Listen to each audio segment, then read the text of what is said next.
kaburuji e demgal Pulaar e radio Juillet Sare. Musidɓe tedduɓe heten koɓe radio Juillet Sare on calminama to gonɗen no gonirɗon kala joni meftande men e kabaruji.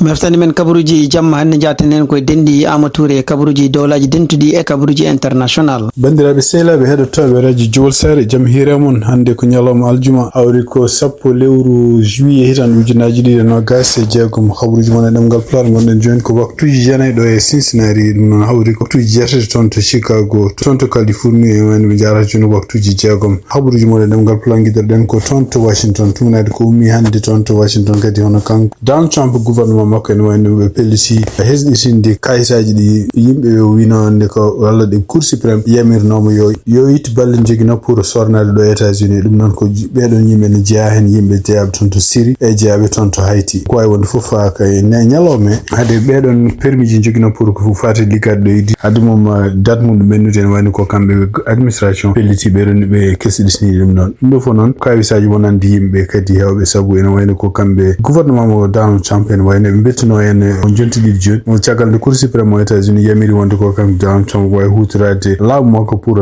dartinde kala sornade yimɓe hewɓe joguiɗo en ɗo États-Unis tawa ɓeɗon yimɓe kadi ɓe kanko Donald Trump administration mom ko suɓino hen to yimɓe jeeyaɓe toon to Haïti e jeeyaɓe toon to Syrie so hawnaki ɗum ɗo kadi ko pression ngaji wonnande ɓeɗo yimɓe ko ɓuuri hen hewde hen ko sorniɓe état ji kadi tawto ko républicain gon toon ko wayno Ohio sifti noon toon ko kanko gouverneur mo Ohio o haalino nde ndeɗon ñawol ummi toon to Cour suprême nde wi ɗum ɗo ko gueɗe bonɗe e kadi ko ɗum ɗo kene wani ko kamɓe Ohio to Ohio laamu local maɓe mbaddu beele eɓe dartina ɗeɗon peeje ko wawi wonde fof anda taw ko on pression woni e mabɓe kamɓe administration Donald Trump kono e woni ko ñalawma kamɓe ceɓɓe mbayli mbaggu mabɓe pour wiide wonde ko ɓeɗo yimɓe ɓe mbiyata wonde eɓe guitta sornare mumen ɗo hen ɓe kesɗitani ɗumen autorisation pour liggade ɗo e leydi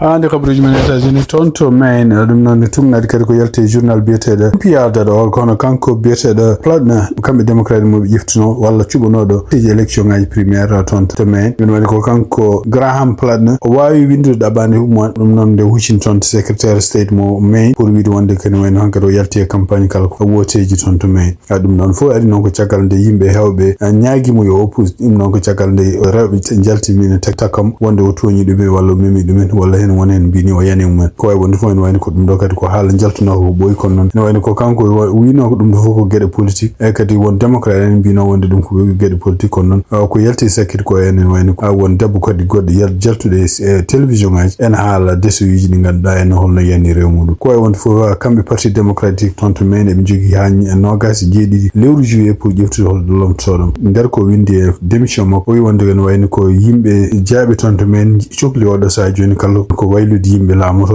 laamotanoɓe nden ɓen waylu ɗum addu ɗum yimɓe laamotoɓe e nder gueɗe kadi ɗe o haali hen gueɗe kadi ko ɗe o kanko makko nde ko winde e lettere makko o haali hen o ƴetti men kala ko fati immigration o haali hen kadi o wulli o ɗaɓɓi hen kadi wonde ko Palestine yo libéré e kadi ene wayno ko ɗum ɗo ko hunde ganduɗa hen weltinoje ɓernde ko wawi wonde foof kanko ɗo candidat guila tan ko yimɓe démocrate ene kawno façon no wayni no ƴettoto ni e kadi gueɗe ɗe o haalata e kanko hoore makko wona hono ɗiɗo candidat ji kamɓe démocrate ɓe keewi heɓ ko wawi wonde fof ene wayno oɗo jamma kanko wi wonde woppi o natti wonde candidat pour ko fate Sénat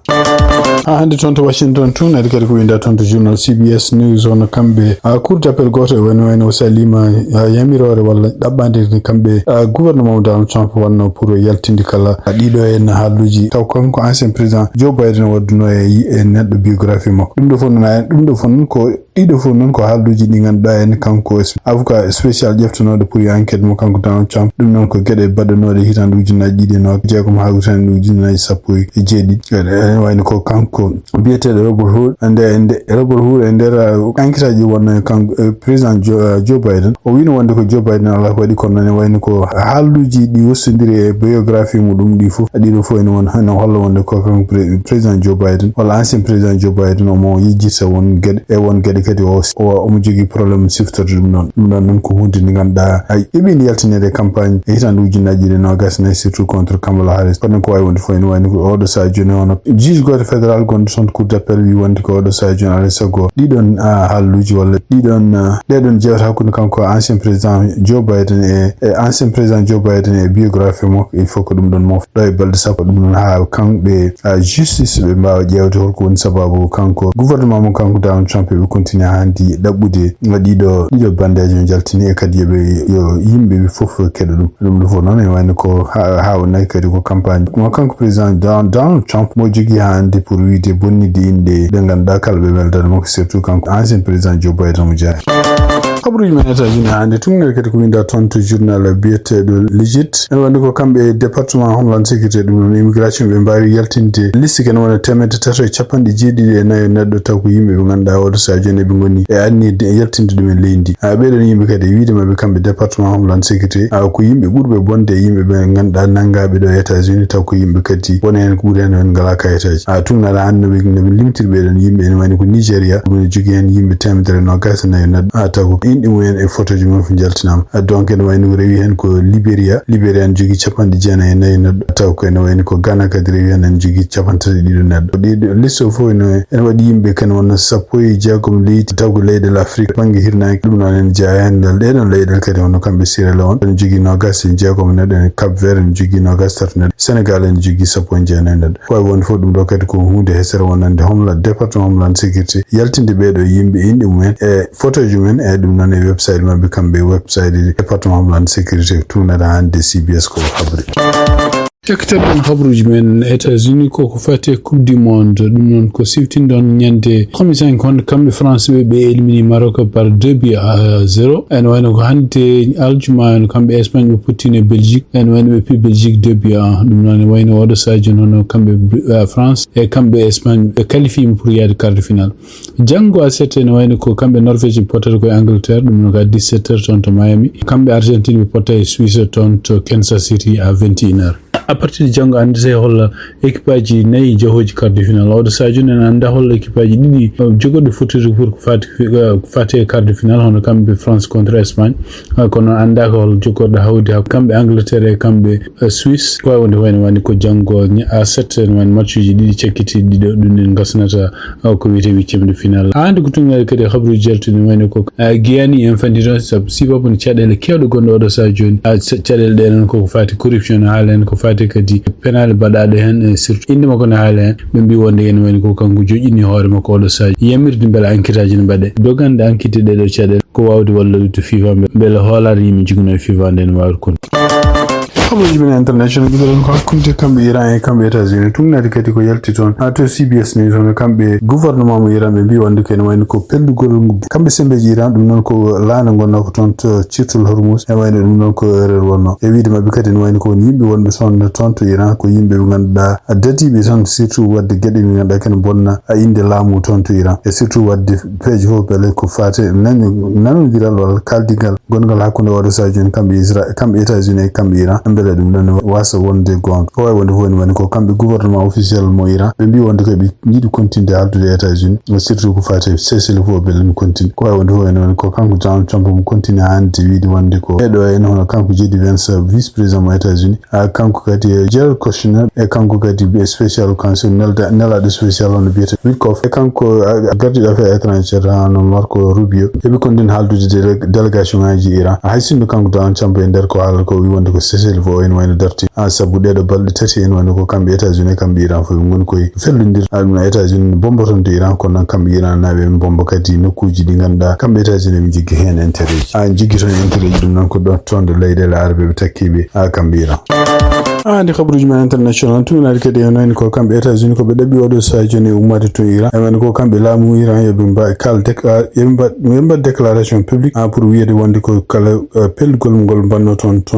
Cirtul Hormuz non ko lan nde wonno ko ton dum dum ko erreur kadi ko États-Unis halato do sadio ne mbi ko satellite aji mabbe kulli wonde ko Iran woni ko peji fofo do sadio ne matude kala nokkuji men nucléaire gondo ton moñinode e wiide mabbe ko wonde satellite aji ni kolla wonde ko autoji ne jahane ngar e kadi won gedi kedne na baylo e nokkuji di ganduda bombo nomo dum gere no fudi ndo e mois d'avril habruji men international cektoɗon ton to Sénégal ɗum noon ne wayni ko réaction ngaji kewɗi jalti hanki caggal nde kamɓe cour conseil constitutionnel nde ɓe mbawi rewtine peeje ƴeftuno ton to assemblée nationale ñande nogasne jeenayi lewru juin ɗum noon oɗo ñalawma en woni ko kamɓe assemblée nationale e kewendi kamɓe Pastef ɓe mbawino wodde mi wiidi wonde koɓe jami mbaɗi kuulal ngal kadi ko pour waylude constitution mo leydi Sénégal kono noon e woni ko ñande woto nde ono kanko Bassirou Diomaye Faye gaddiɗo leydi Sénégal en wayni ko ngor mako halini wi wonde ko waylar constitution dum non ko referendum rewas ko won fu en chagal mudum o wadi dabandi mako kanko tonto ko conseil constitutionnel a pour melen jewso est ce que dum do ko wudiran lawol ko won fu en wayni ko han chagal de kam conseil constitutionnel de bin jodi kam fu bin dakundiri wonde ko kala ko jef ko hala son kala ko vota son nyande nogas janende dum non ko hunde ala valeur bi wonde ko invalide dum non e wayni ko chagal mudum hono kan Ousmane Sonko kanko di wadro o wonde ne wayni ko tawdi ko conseil constitutionnel riwti en ko wadno en wayni dum do fu firti wonde ko yimbe fof dum non wiete ko kambe assemblée nationale e kambe kadi yimbe won son tonto président e kambe fof wayni ko yamirol ummito conseil constitutionnel il faut ko bi liggo pour gasnude a dedo tobe ko won fu en wayni réaction aji goddi kadi ko ummade tonto ngardi nglindo e surtout en kongol mako kanko Abdoumbo o wonde ko dum do ko hunde ndewa haalno ko boy e kadi ko hunde de nganda kanko ay sartal salfo be ganduno ala to yaata dum non wayni ko ay sartal sal kan nyande wotande haalini wi wonde ko dum do ko be wosi do en ko ala foto jogor yaade ko mayate lawol ko wonde fu en wayni ko do sa joni réaction aji ni ceti wonande ala so tay ko kambe jaabe ton l'Assemblée nationale wala ta ko kambe jaabe ton de présidence jaabe ton Assemblée nationale on continue de wonde ko en wayni ko dum do ko victoire mabbe kambe ko parce que conseil constitutionnel en wayni ko kany horum yamiri wonde ko ala sago a kambe Assemblée nationale kambe présidence bi liggo ko yaaci pour jewde holno peji jifta ha référendum wade to banque présidence on en wayni ko président de opposition ay godi kanyum ko yewon bi wonde ko dum do fu ko hunde be daminno sabu kambe wonbe ton Assemblée nationale et surtout majorité Pastef en wayni ko wona liggéey pour Sénégal mbada ko liggéey intérêt mabbe dum don gadi ala to yaata musibbe teddi ten ko bela josa ko do tongi meftane men e jamma hande o en nyaagi jam woni jungo mum de wadante jam